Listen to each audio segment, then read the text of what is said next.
عزیز ناظرین، آج کے اس ویڈیو میں بہت ہی پاورفل، آسان اور بہترین وظیفہ یا عمل بتائیں گے انشاءاللہ، جس سے آپ کا مسئلہ حل ہو سکتا ہے اور آپ کی پریشانی بھی دور ہو سکتی ہے، جس کے لیے آپ اس ویڈیو کو آخر تک پورا دیکھنا ہوگا، کیونکہ وظیفہ یا عمل کرنے میں کوئی دقت یا پریشانی نہ آئے۔ عزیز ناظرین، آج کے اس ویڈیو کی خاصیت یہ ہے کہ اگر کوئی شخص اللہ کی مدد پانا چاہتے ہیں تو خاص طور پر ان کے لیے بہت ہی پاورفل، آسان اور چھوٹا سا وظیفہ کو کثرت اور پابندی کے ساتھ کریں، انشاءاللہ اللہ کی رحم و کرم سے کامیابی ضرور ملے گی۔ عمل یا وظیفہ کرنے کا طریقہ یہ ہے کہ سب سے پہلے 11 مرتبہ درود ابراہیمی پڑھنا ہے،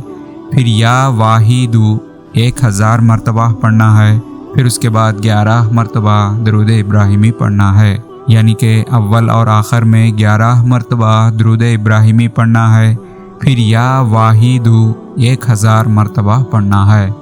اور اللہ کی ذات پر بھروسہ رکھ کر اس وظیفہ کو کثرت اور پابندی کے ساتھ تنہا بیٹھ کر کریں، انشاءاللہ اللہ کی رحم و کرم سے مددیں ضرور ملے گی۔